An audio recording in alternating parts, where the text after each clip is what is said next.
Hey guys, this is Katie from katiereed.com, also known as the Borderline blog. Today I wanted to answer some questions. I had people send in their most commonly asked questions about borderline personality disorder that I am qualified to answer. I am not a doctor.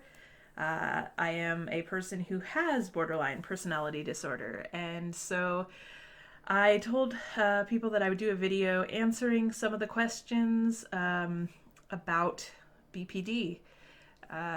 This is a kind of a weird one because, like I said, I'm not really qualified to answer anything that's too on the psychological side of it. This is more about my take on it as someone who lives with it. I am a mom who has four little kids. I live with it day to day. And so this is more kind of a Q&A, ask me anything sort of thing. So I'm going to bring up the list of questions and hopefully I can answer them to the best of my ability. So the first one, can a person with BPD really love? Yes. I am married happily with, as I said, four children. Um, and I totally get where this question is coming from, though. There is a very big misconception about people with BPD being unable to love, that we lack empathy. And I get it.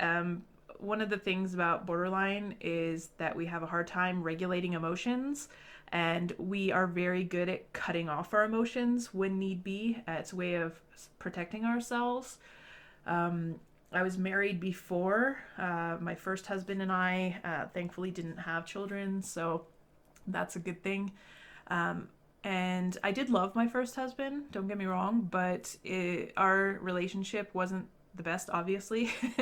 I had a very difficult time. I didn't understand how to love very well, and I did have to protect myself quite a bit in that relationship. And so I think I came across in a very bad way. And love, protecting yourself by turning off your emotions is a really common thing, I think. And it can come across as being unable to love fully, I think. Um, and so there's a lot of misconceptions where people think you're just incapable of it altogether. But that's totally not true. When you are in a better headspace and when you're being treated properly and you know how to take care of yourself, then you don't have to protect yourself as much. And so love comes a lot easier. And I think that is the best way I can answer that. My husband knows that I love him. My kids know that I love them. I can show them very easily. They see it and feel it every single day. I don't think anyone in my family questions my love. So, yes, we are very capable of love. It comes very easily to us when we are secure in ourselves and in our own headspace. If you feel like a person with BPD isn't feeling love, it's probably because they are very insecure about something. So maybe reach out and try and make them feel more secure, and that will probably help. What triggers a person with borderline personality disorder? What doesn't? Anything can trigger a person. Anything can trigger anyone. But I think some of the main triggers for someone with BPD are probably feeling abandoned, feeling unliked, if you're ignoring them for some reason, or they're feeling ignored, they're feeling invalidated for some reason, or they are feeling neglected. Those are big triggers. A fear of abandonment is a really big one. Just anything where they're feeling like you're not paying attention to them or you're not giving them a feeling of security. Like I said, it comes back to this feeling of security. That's a really big one, I think, for most BPD people. They need to feel, we don't need to be the center of attention. And I think that's another misconception, is that we need all attention on us all the time and we're big old drama queens. And yeah, we can be, but so can other people. I think it's more a case of we really do need that feeling of security because a lot of times we don't feel secure. So it's a big trigger for us if we feel like people are going to leave us at any minute. So just that's a really big one. So just it's a feeling of security. If we're feeling insecure, that's a really big trigger. How can you tell if someone has borderline personality disorder? You can't always tell. I mean, I didn't know I had it. Weirdly enough, my ex-husband's sister is the one. She's a psychologist, and she was telling me. I guess she was telling me for a while. I don't really remember, but I know when I was diagnosed, she kind of gave us an "I told you so." And she had been saying for a while that she thought I had it just because of some of the symptoms that I had. Um, but I think it's a difficult thing to diagnose, and it's often misdiagnosed. I was misdiagnosed for a really long time because it can have a lot of the same symptoms as bipolar. It can present in a lot of different ways, and not all the symptoms are the same. You need to work with a doctor and a psychologist and really kind of pinpoint it. So it's difficult to tell. Yeah, I don't know that there's a criteria. There's like 9 symptoms that you have to meet, or there's criteria that they use to verify whether you have it or not. So you can look that up online and figure it out. And then if you think you have it, go see a doctor and try and get the diagnosis. And I think it can help. Do borderlines have empathy?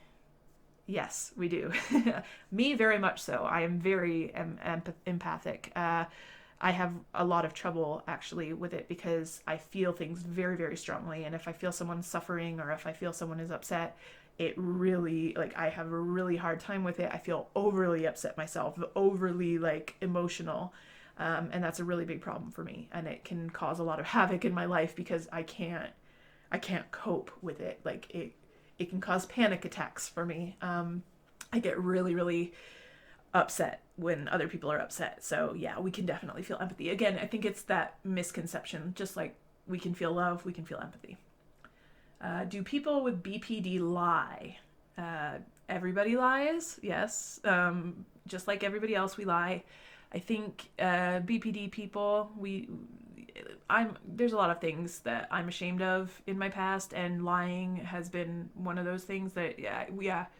I think it's a stereotype about BPD people lying, but for probably good reason. I think a lot of people who don't have it under control. There are lies that we tell to protect ourselves or to manipulate people. If we're not being treated for it and we're not in control of our emotions, we can lie to try and get people to do what we want them to do. And again, it's a way of protecting ourselves because we're so afraid of abandonment or not getting the thing that we want, or that someone's going to leave us or treat us badly or whatever, that we might lie, and a little lie can snowball into a big lie very, very quickly. And so something that might start out as a very small thing that we're doing to protect ourselves can suddenly become this big horrible thing, and the more we do it, the harder it gets to stop, I think. So I think that's probably something that is probably a bad thing about BPD. I think as you get older and as you get it treated and get in therapy, that stops. That's the hope anyway. I don't think that's a problem for me. I don't lie. I think there was a time in my life where I did a lot more, but it's not really a problem anymore. But I do think it happens a lot. Are people with BPD dangerous to themselves a lot of the time? I don't think they're particularly dangerous to anyone else. I think BPD is more about self-harm than if anything. I can't remember what the statistic is, but BPD has a very high rate of suicide, and it's not a great thing to have. There is a lot of self harm in BPD. I don't think they're dangerous. I don't think any of us are particularly dangerous to others, at least not intentionally. I think we can emotionally harm people, but that's about it. Is BPD worse than bipolar? I mean, it's 6 of one and half a dozen of the other. They're both not great. I don't have bipolar. I mean, maybe I have bipolar and I don't know. But no, I think they're both terrible. Mental health is, mental illness is a terrible thing. It doesn't matter what you have. It's terrible. If you're living it, it's terrible. So you can't say one is worse than the other. They're both terrible while you have them. So I don't think you can say one is worse than the other. Is BPD hereditary? It can be, I think. I think it's a nature versus nurture thing. I think it's part nature, part nurture. It can run in families. It can be inherited, from what I understand, but it's kind of brought out by how you're treated and by things that happen when you're a child. So I think it can be, but I don't know. You'd have to ask a scientist. Are BPD people smart? I'm a freaking genius. Are borderlines abusive? They can be. I mean, again, anybody has the capacity for being abusive.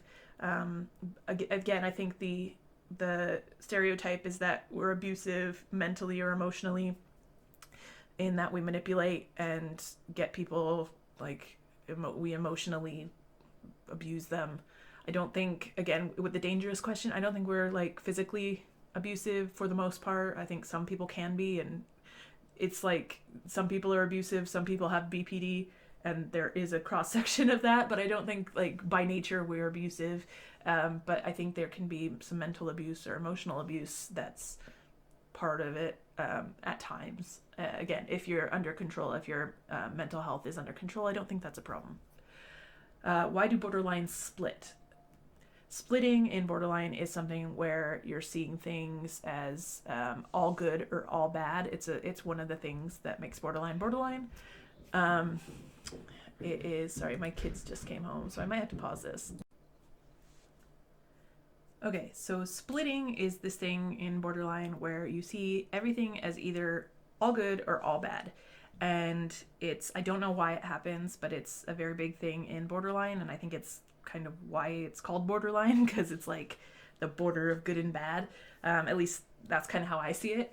And it's a horrible thing, actually, when it happens, because you cannot see anything. It's like black and white. There is no gray.